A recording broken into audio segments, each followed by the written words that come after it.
Assalamualaikum warahmatullahi wabarakatuh. Anak-anakku kelas 8 pembelajaran jarak jauh ke-16 hari ini kita akan menginput data angka, teks, tanggal, dan waktu di workbook. Oke ya. Oke, kita masuk ke Microsoft Excel. Kita langsung aja dari shortcut di taskbar, kita klik 2 kali. Di sini Excel yang kita gunakan adalah Excel 2016. Jangan khawatir, pada prinsipnya semua Excel mulai dari 2007 itu sama aja, hanya ada perubahan dikit-dikit, tapi prinsipnya sama. Oke, kita mulai dari sama sekali workbooknya baru, kita klik new, kemudian langsung aja kita pilih yang blank workbook atau lembar kerja kosong, meskipun di sini ada template-nya, tapi kita mulai dari yang lembar kerja kosong aja. Klik ya. Nah, ini workbook yang secara default ini masih bernama book 1. Ini tentang ribbon, itu sudah kalian pelajari, kemudian tentang sel, kolom, baris ya. Nah, sekarang yang saya tunjukkan pertama adalah tentang sel aktif. Kenapa sel aktif? Karena kita mulai bekerja di lembar workbook itu adalah yang pertama, kuncinya itu adalah sel aktif. Apa yang dimaksud sel aktif? Sel aktif itu kalau nampak di ini lembar kerja, ini kotaknya akan berborder agak tebal, apapun warnanya ya. Ini contoh ini. Nah, setiap sel aktif itu nanti namanya akan tertera di sini di namebox. Di sini tertulis C3. Apa artinya C3? C3 ini adalah nama dari sel aktif, sel yang sedang aktif ya. Artinya C3, sel itu berada sel aktif itu berada di kolom C baris ke-3. Kita pindah ke sini, klik di I7, berarti sel aktifnya berada di kolom I baris ke-7 ya. Kemudian yang ke bawah lagi ya, tentang sheet.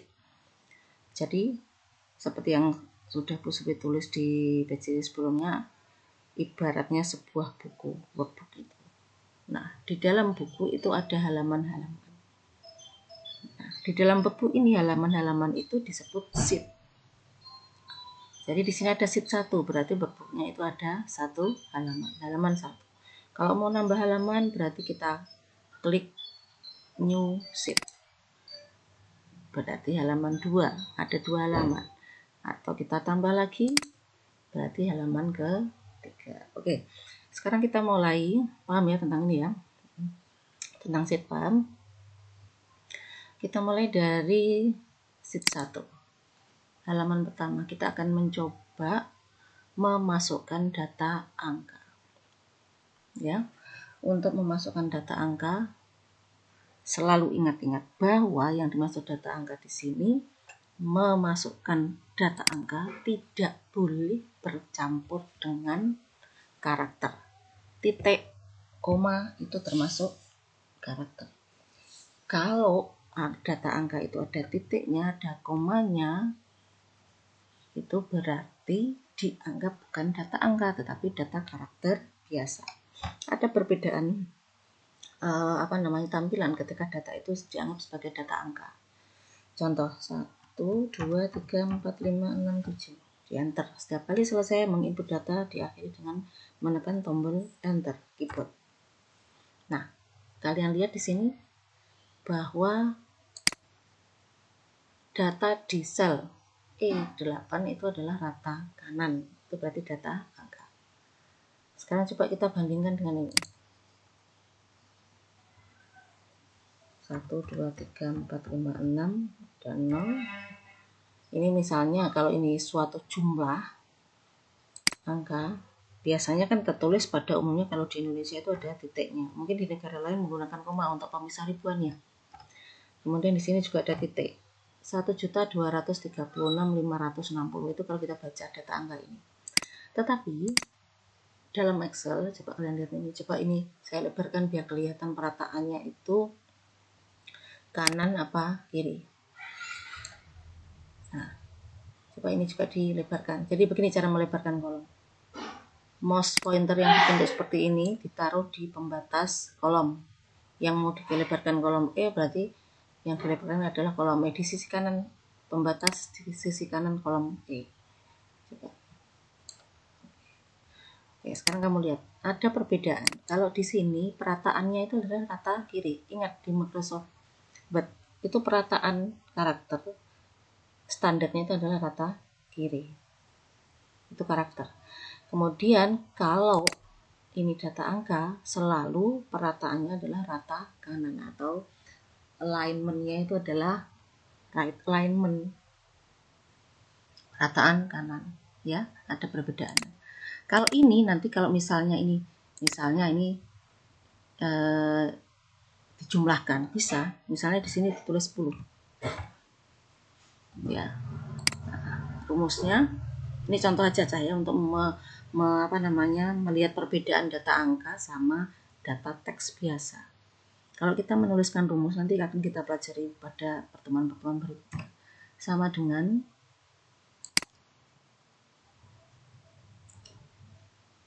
E8 ditambah E9 di enter. Nah, lihat.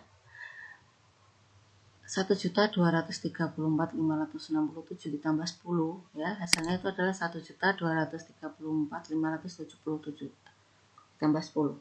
Coba kalau yang ini. Misalnya di sini ditulis 10 atau 100 biar agak kelihatan ya. Nah, lihat. Ini rata kiri. Yang 100-nya tanpa tanda titik. Nah, ya taruhlah 1000 aja. 1000. 1000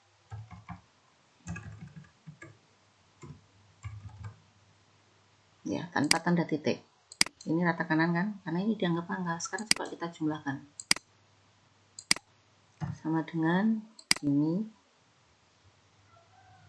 G8 ditambah G9. Value, apa artinya value?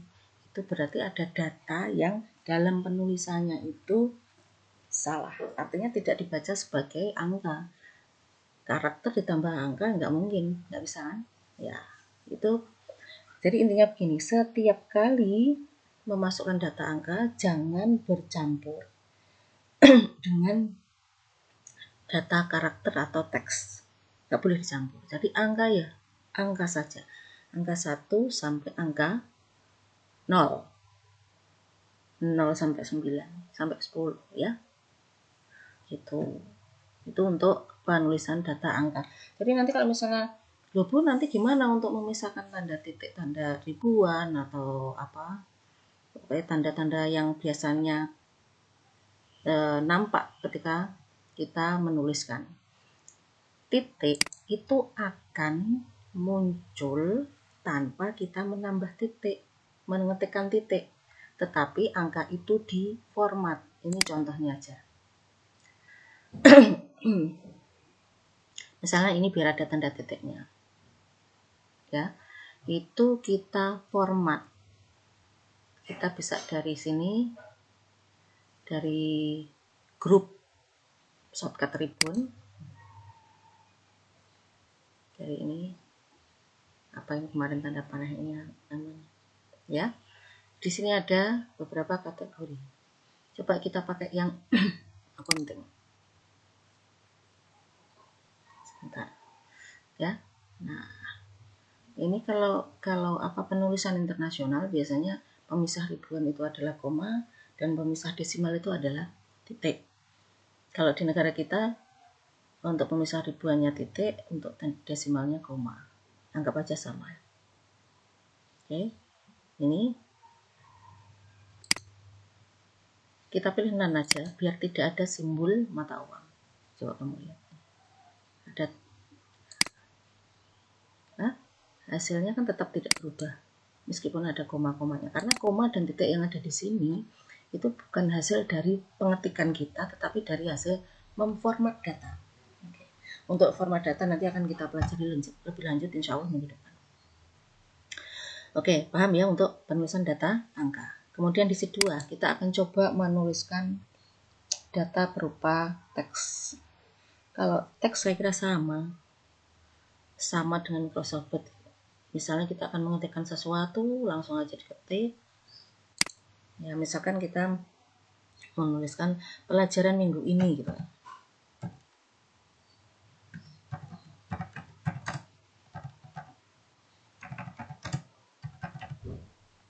Di enter. Ya, seperti biasa. Kita taruh di kita tentukan sel aktifnya di mana, kemudian kita langsung Bu, ini penampakannya kok kayaknya nggak cukup satu sel. Pasti setiap sel kan ukurannya sama, sementara teks yang kita tuliskan itu hurufnya, karakternya itu jumlahnya banyak sehingga tidak cukup untuk satu sel. Sudah terlihat ini. Ya. Lalu bagaimana? Ya dilebarkan. Caranya bagaimana? Ya seperti ini. Seperti tadi digeser untuk melebarkan. Kalau untuk menyempitkan digeser ke kiri. Kalau untuk melebarkan ke kanan. Kita lihat penampakannya itu standarnya bagaimana. Rata kiri atau rata kanan? Rata kiri. Ya, kalau itu untuk melebarkan. Kita caca ya, untuk teks sama aja. Seperti Microsoft Word, hanya ini kita ngetiknya dalam sel-sel. Oke.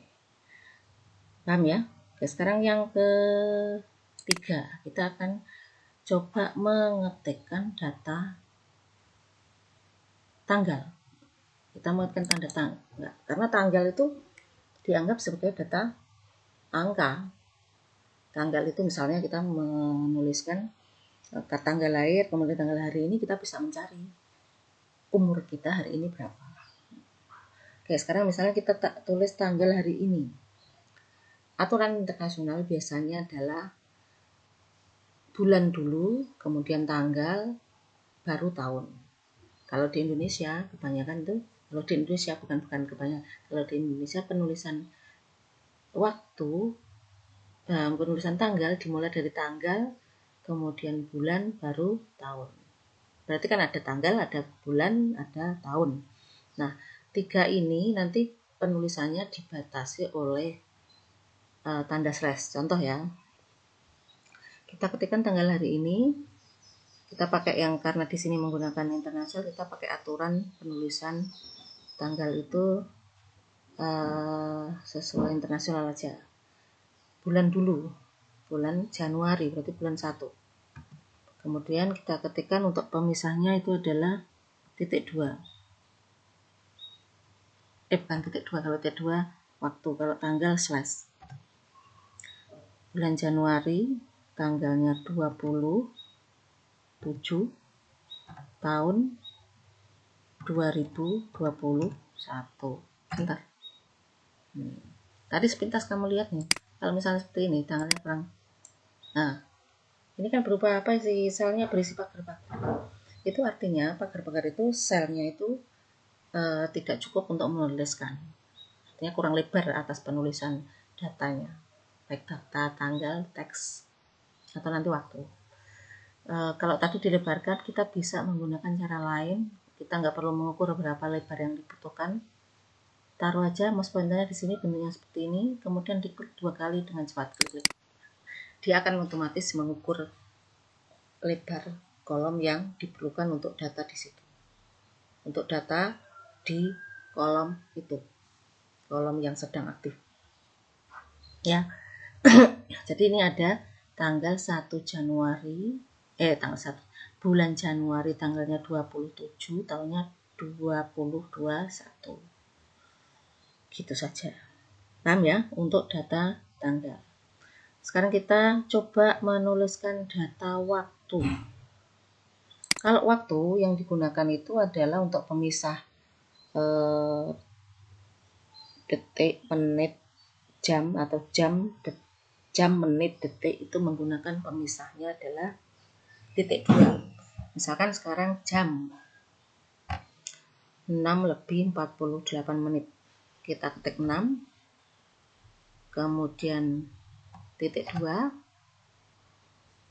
jam 6:45, misalkan lebih 45, titik 2 lagi, misalkan detiknya 20.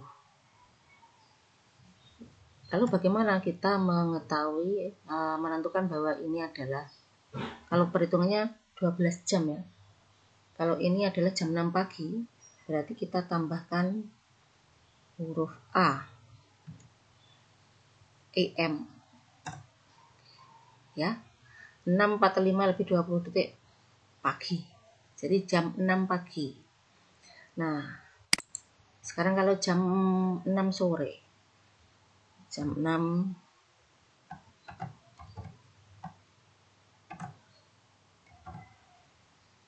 berarti kalau sore PM, jam 6 sore. Nah, paham ya penulisan tanggal dan waktu. Itu 1, 2, 3. Sekarang kita tambah halaman, diklik plusnya.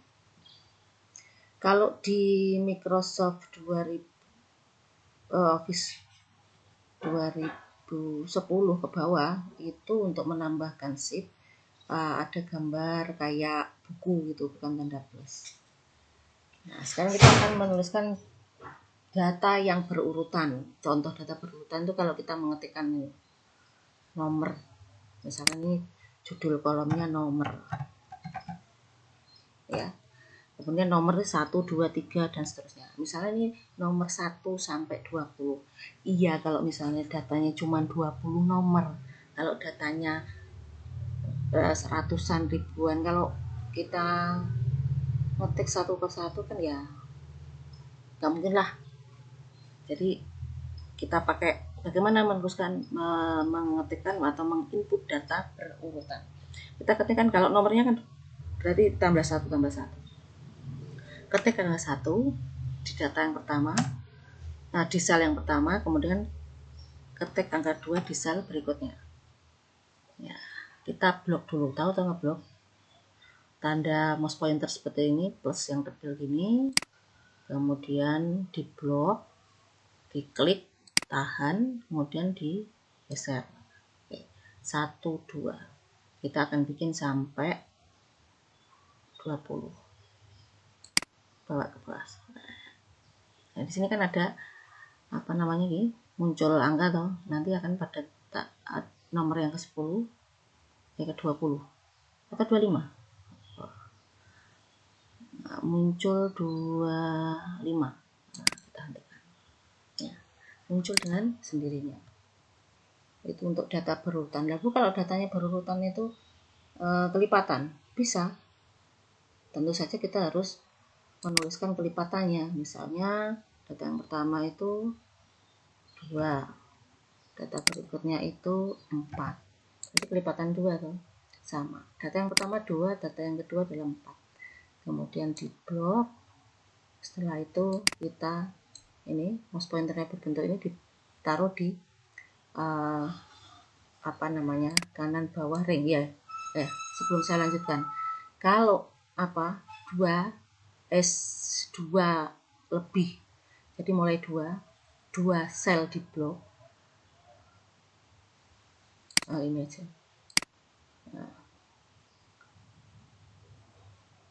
lebih dari 1 sel di blok itu namanya adalah ring atau kumpulan sel.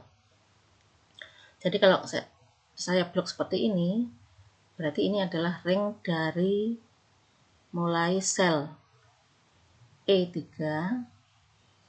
sampai E10. Sambil kamu lihat ini saya blok sambil kamu lihat di nempok ya. Mulai dari ini E3 ya. Kemudian di blok sampai ke 10. Nah, berarti ini adalah ring mulai dari E3 sampai E12. Nah, ini E3, tadi yang nomor 10 berada di E12. Jadi ringnya itu adalah antara atau mulai dari E3 sampai E12 itu adalah ring. Oke, ini kamu perhatikan dulu, untuk ngeblok itu tandanya adalah plus besar. Tapi kalau mau ngedrag, misalnya tadi yang berurutan data berurutan, ini adalah tanda plus yang biasa. Jadi beda. Kalau tanda plusnya besar berarti itu untuk ngeblok. Tapi kalau untuk copy, jadi data berurutan ini bentuk copy, ini adalah tanda plus biasa. Jadi bedakan ya. Kalau yang untuk melebarkan kolom itu tanda plus. Nah, ya toh, ini tanda plus, kemudian ada panah ke kiri, jadi tanda plusnya itu ada panah ke kiri kanan. Nanti kalau untuk baris, untuk menambah ketinggian dari baris, itu plusnya ke atas ke bawah. Jadi ada tanda plus besar, ada tanda plus biasa, kemudian ada tanda seperti ini, plus kecil tapi ada panah atas bawah kiri kanan, itu adalah untuk memindahkan. Nah, angka 1 kan pindah ke sini untuk memindahkan. Nah, terus kalau misalnya kamu udah melangkah satu perintah, kemudian untuk kembali lagi ke data sebelumnya sebelum ada perintah, ke perintah sebelumnya itu pakai ini Cah. Ada undo. Jadi ada panah ini namanya undo. Yang sebaliknya itu redo. Nah, coba ini saya munculkan dari sini untuk menambah quick access. Oke, saya redonya tidak kelihatan. Oh, sudah ada ini redo. Ini redonya belum kelihatan. Nah, ini ya. Jadi ini redo, ini kebalikannya. Ke perintah sebelumnya, terus kebalikannya ini. Redo, undo, redo ya. Oke ya, untuk data berurutan ini tadi. Kembali lagi ke data berurutan. Kita blok ya. Setelah itu di pojok kanan bawah tanda plus seperti ini didrag ke bawah. Oke, munculnya kelipatan 2. Oke, bisa dimengerti ya Cah ya. Untuk pertemuan kali ini saya kira cukup sekian dulu. Nanti kalau ada yang belum dimengerti, kalau untuk menjelaskan ya Cah ya, sebaiknya pakai telepon. Kalau pakai WA, ya mungkin ya insya Allah bisa dijawab juga. Tapi kalau nge-WA-nya, pasti nggak telaten nulisnya. Saya jawab nanti pakai itu voice, suara, tapi juga di WA. Nah, jangan sungkan, jangan ragu untuk bertanya. Santai aja. Ya. Nah, sekarang setelah kita bekerja di lembar kerja, di workbook, biasanya kan kita pengen menyimpan file itu. Karena yang standarnya diberi nama itu work 1. Oke, kita simpan. Belum pernah disimpan, berarti file kita nyimpan sekaligus memberi nama. Jadi kita pilih yang save. Kalau sudah diberi nama, kita langsung pakai save aja bisa. Tapi kalau belum pernah diberi nama oleh kita pilih save as. Oke, sekarang kita pilih tempatnya. Browse. Atau ini aja.